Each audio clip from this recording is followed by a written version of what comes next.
So we all know that Multiversus is going to be shutting down their servers sometime in June of this year until early 2024 is when they're hoping to re-release the game, and hopefully they do. But in a video that I posted not too long ago, I had a viewer post a comment, and the comment was this. They basically were asking for my personal opinion on what I would like to see changed to help maintain the player base for Multiversus once it re-releases. And then they bring up a good point. You don't lose a majority of your player base because you slacked off and you didn't release a stage or a character on time, which is true. You're not going to lose a whole bunch of players over that, but there's a whole bunch of things that kind of led to the player base falling off. So in my opinion, what would I like to see changed to help maintain the player base once the game re-releases early next year? Hopefully. Well, that's what this video is going to be about. So first things first, I believe maybe the most important thing that we'll talk about on here, although all of these things I believe are vitally important to the health and the long-term stability of Multiversus, again, once it re-releases early next year, is going to be constant and consistent new content updates. Now, I've talked about this a few times on the channel, so I'll try to make this part a little bit short. To put it simply, Multiversus should release one new update per month, and the update should consist of your big new update for the month, which will include either your new character or your new stage or your new game mode or your new event or whatever else that they might think of be putting into the game. Character changes, balance updates, put that all into one update, say at the very beginning of the month. That way the players will know in their back of their minds, hey, the beginning of the month is just around the corner. Multiverse is going to have a new update, and they need to, well, capitalize on that. And speaking of that, let's dive into that just a tiny bit more. Especially when it comes to new characters, they need to treat their new content updates with care and love, and they need to be special. You know how Smash Bros did it with the Sakurai Presents, and then Nickelodeon All-Star Brawl did it with their character reveals for their movesets? Heck, the Nickelodeon All-Star Brawl one, those weren't like even the best. They just were simple and right to the point. If Multiversus could do something like that for their character a week before, not the day that the character comes out, but do it a week before, build up that hype for the new character or the new stage, show it off, or whatever the new update, the new content for that update is. Show it off about a week beforehand to get people excited for the update. We know it's going to be coming at the beginning of the month, hypothetically, so show it to us a little bit earlier and we'll all be super excited. So yes, constant and consistent new updates, but they need to also matter and we need to be excited for them. We don't want to just open the game one day and go, oh, there is a new content update, like what's even going to be in it? Like, we need to know beforehand and we need to be excited as well. Next up, number 2, extra offline modes and ways to play the game. This is important. Like, let's be honest. Think of this for a second. If you want to play Multiversus, but say you're not necessarily up to the idea of jumping online to do fights, what other way can you play the game? Well, currently, I think the only other way you can really play the game is arcade mode.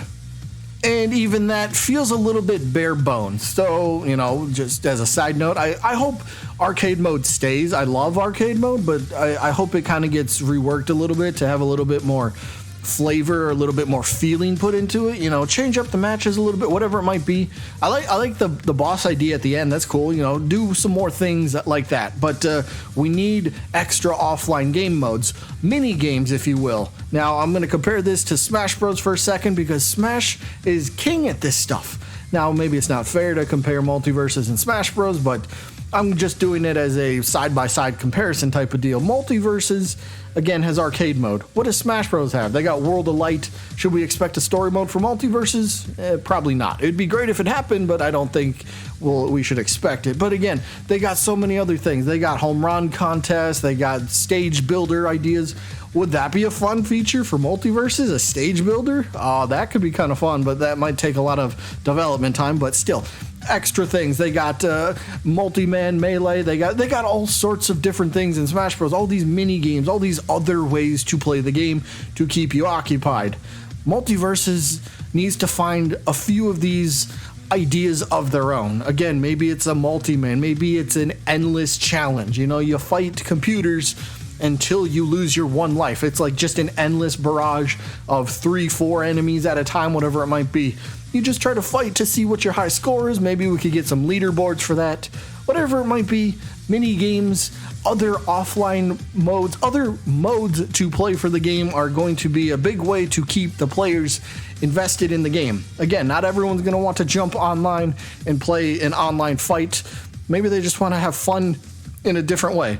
So mini games or other modes would do it perfectly. Next up, another way to keep an active and engaging player base is going to be the items or the rewards that you get from your battle pass. Look, this is going to be a big thing. This is what people are going to be earning throughout the entire season. So let's throw in the obligatory put Gleamium in the battle pass. You know, whatever Gleamium, is it 950 I think is what it cost before. They might change the price next year when the game comes back. I don't know, but we'll say 950 Gleamium. If they could sprinkle in Gleamium throughout the premium version, throughout the whole battle pass, that'd be great. That way, you know, you play enough, you'll earn your Gleamium back, and then you can pay it, you know, buy the next battle pass for the next season. That's just how battle passes work. And heck, even if they wanted to say tier 49, throw in like 100 Gleamium for the free battle pass players, you know, the ones that didn't buy. At least you got something to work towards. And then of course you get tier 50, which is a whole nother topic, but we'll get to that in a second. But yes, add Gleamium. We're all asking for that. Something else I think they need to focus on, or at least I hope they do, less filler items. And that, what I mean by that is we're on a player profile icon, right? Did you know, and if I'm remembering correct, I counted correctly, there are 13 profile icons. You can only equip one at a time. So why are we earning 13 different ones? They could probably cut that number down a little bit. So here's some more fun facts for you. In the free section, at least, in the free section, which could use a little bit extra love, like the premium could use extra battle pass, the Gleamium, right? Stickers, emotes, taunts. These are not anywhere in the Season 2 Battle Pass. There's not a single emote, there's not a single taunt. So cut down on a couple of these, throw in one sticker, throw in one random emote for a character. Even two per 50 tiers for the free tiers, that's a massive improvement. You know, you can cut out some of the stuff. You can cut out the small and the medium Battle Pass boost and just focus on large boost instead. That'd be fine. Cut out some of the toast if you really want to. But there's many ways to improve the Battle Pass rewards instead of these filler items. Look, the boosts are a good idea, but there's quite a bit of them, and yeah, how about we just give us the large one and cut out the smaller ones to give us better rewards. You know, that way when we're progressing, it feels like we're actually earning something that we want. So yeah, there you go. And then of course, like I said, the tier 50 rewards, let's just make them actually feel like they matter, because nothing against Baker Street, Tom and Jerry, or the Maestro Bug skin. They don't feel tier 50. They don't feel end of the line accomplishment. They don't feel like that's what I've been working the whole season to get towards.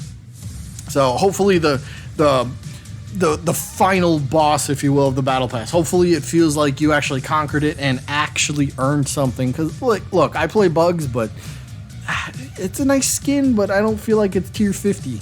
Maybe there's people that feel differently, but I think these could use massive improvements in terms of the overall quality of them. Like, for example, if Samurai Batman hadn't been invented, well, I mean, if Samurai Batman hadn't been released, that would be a perfect Battle Pass type of skin to earn, you know, once you complete the Battle Pass. And last but not least, topic number 4 is going to adhere to the new players. So brand new players need a little bit more help for themselves when they're starting out. Now, let me run this by you. Multiversus re-releases early 2024. I jump online. I jump on with my level 30-something Rick Sanchez. All my characters, by the way, are maxed out. There's quite a few of you out there that have every single character to level 15. So you have everything maxed out, everything's unlocked, every character has their perks, right? Now imagine me jumping online and a brand new person who's trying out Multiversus for the very first time, and they jump into the game, they complete the tutorial, they unlock Shaggy, and now they jump into a match and they get a level 1 Shaggy against me, a level 30 something Rick Sanchez. That's not fair. They need sure, matchmaking we could throw into this as well, needs to be a little bit better, but overall they need some more help for unlocking and progressing early. Now, I think it'll be safe to assume that once Multiversus re-releases next year, the starting roster is going to be a little bit bigger. I don't think that they're going to re-release it and have no new characters unlocked from the start. I think they will throw in a few, 2, 3, 4, who knows what the number might be, but the starting roster should be a little bit bigger than what it was when they take the game offline in June. So again, brand new players need a little bit more help. So when you start Multiversus for the first time, you do get those beginner missions, those challenges. And once you do those challenges, you actually get enough gold to unlock another character, which is good.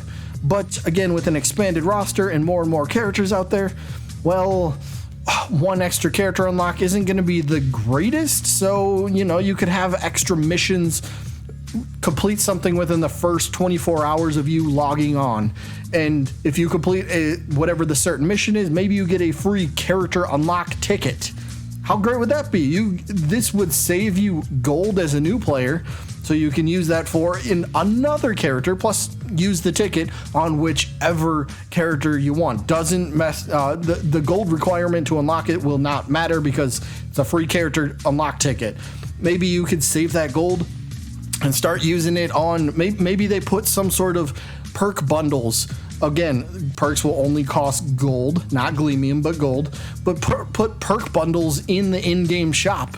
Buy 3 attack perks and you could pick maybe whatever they are, or 3 defense, or 3 utility perks, whatever they might be. Put those in the shop for beginners, and then they could buy those and they will have access to more perks. That way they can equip them and they could feel a little bit more comfortable out on the battlefield, even if their character might be outmatched by about 35 levels, but at least it will make them not feel like at a huge disadvantage. At least you got something to work with, which will be hopefully better than what we originally had. So yes, new players do need a little bit more help, because I guess the bottom line, new player starts and you get matched against these quote unquote pro players immediately. Yeah, you're probably not going to play the game anymore. And we want to encourage people to come back and continue playing the game. Even if it's once a week, that's fine.